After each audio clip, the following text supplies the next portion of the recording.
keadilan sosial bagi seluruh rakyat Indonesia. Assalamualaikum warahmatullahi wabarakatuh.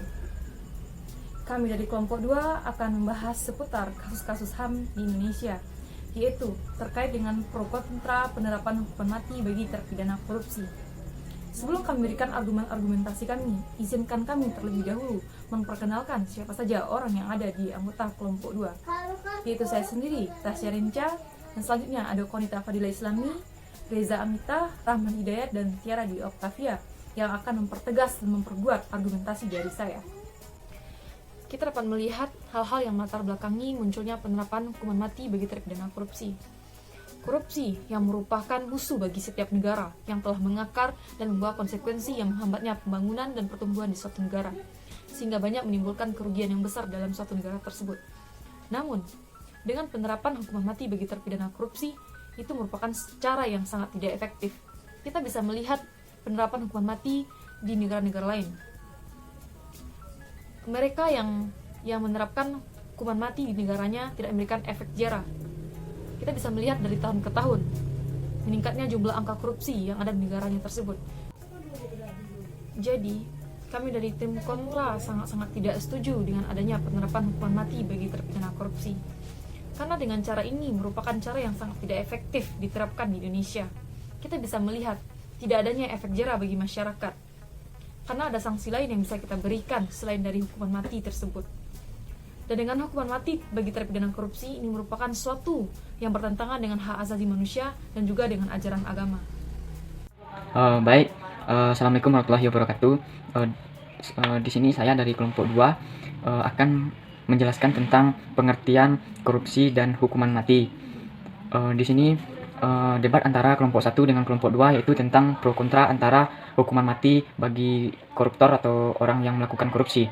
Dan di sini saya hanya menjelaskan tentang pengertian korupsi itu sendiri serta pengertian hukuman mati, dan nantinya akan dilanjutkan oleh rekan-rekan saya yang lainnya dari kelompok 2. Baik, korupsi adalah bermakna dari kata kebusukan, keburukan, dan kebejatan yang dilakukan oleh orang itu sendiri. Korupsi adalah sebagai suatu tindakan yang menyimpang dari norma masyarakat dengan cara memperoleh keuntungan untuk dirinya sendiri serta merugikan kepentingan umum. Intinya korupsi adalah menyalahgunakan kepercayaan yang diberikan oleh publik atau pemilik untuk kepentingan pribadinya sendiri. Korupsi jelas dilakukan oleh pejabat pemerintah atau pejabat negara.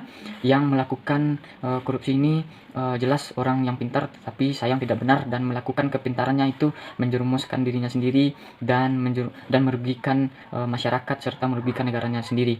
Dan di sini hukuman mati merupakan salah satu jenis hukuman yang sudah berlaku sejak lama dan pertama kali diatur di dalam undang-undang, yaitu saat Raja Hammurabi dan Babilonia pada abad ke-19.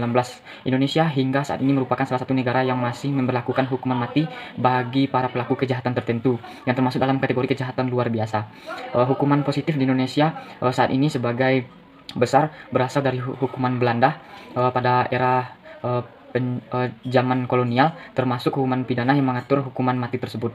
Walaupun pemerintah Belanda telah menghapus hukuman mati tersebut yaitu pada tahun 1870,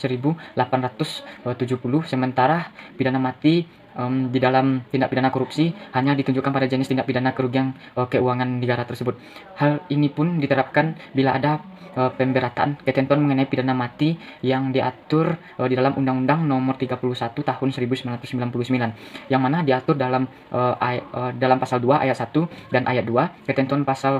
Ketentuan dalam pasal 2 ayat 1 mengatur bahwa setiap orang yang secara melawan hukum melakukan perbuatan memperkaya dirinya sendiri dengan cara mengambil uang rakyat, itu dengan cara korupsi, lalu atau orang lain suatu kooperasi yang dapat merugikan keuangan negara atau perekonomian.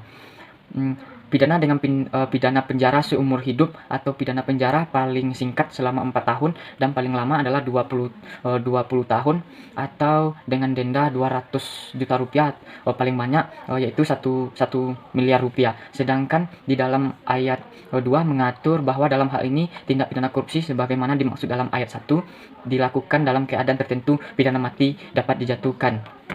Sekian dari saya pengertian korupsi dan hukuman mati. Selanjutnya akan dilanjutkan oleh rekan-rekan saya. Terima kasih. Pasal 9 ayat 1 Undang-Undang Nomor 39 Tahun 1999 tentang Hak Asasi Manusia. Musdah Mulia merupakan salah satu tokoh yang menentang tentang hukuman mati di Indonesia. Ia berpendapat bahwa seharusnya hukuman mati di Indonesia sudah dihapus dalam hukum positif di Indonesia.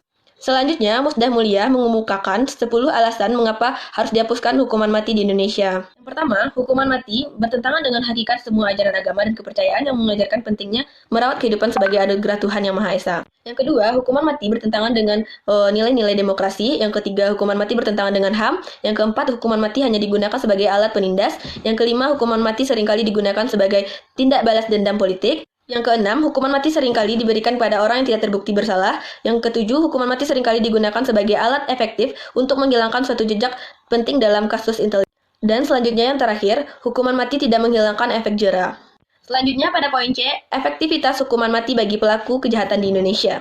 Posman Hutapea berpendapat bahwa hukuman mati sudah tidak efektif lagi dalam meminimalisir angka kejahatan. Hukuman mati ini memiliki dampak negatif, yaitunya tidak ada kesempatan bagi seorang untuk memperbaiki diri. Jika dilihat dari segi kemanusiaan, maka hukuman mati ini merupakan bentuk hukuman yang tidak manusiawi. Baiklah, kesimpulan yang terdapat pada kelompok 2 hak asasi manusia adalah yang pertama, kebijakan hukuman mati apabila ditinjau dari hak asasi manusia sangat bertentangan dengan hak asasi manusia. Hal ini dikarenakan hak hidup merupakan hak asasi yang paling hakiki. Undang-Undang Dasar 1945 sebagai hukum dasar tertulis bagi bangsa Indonesia telah menyatakan bahwa setiap orang berhak untuk hidup, mempertahankan hidup dan kehidupannya. Baiklah, kesimpulan yang kedua tentang efektivitas hukuman mati bagi pelaku kejahatan Indonesia. Hukuman mati yang dijatuhkan kepada pelaku kejahatan Indonesia sangatlah tidak efektif. Hal ini terlihat antara lain pada pelaku kejahatan narkoba. Para pelaku kejahatan narkoba pada umumnya sudah melakukan hukuman mati. Namun, pada kenyataannya tidak memiliki efek jera baginya. Malah yang kita lihat, para pelaku kejahatan narkoba semakin meningkat baik dari segi kualitas maupun kuantitas.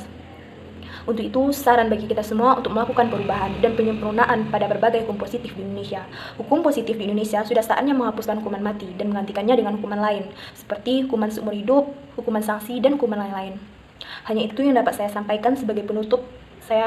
Semoga yang melihat video ini bermanfaat bagi yang melihatnya, dan saya akhiri dengan mengucapkan Assalamualaikum warahmatullahi wabarakatuh.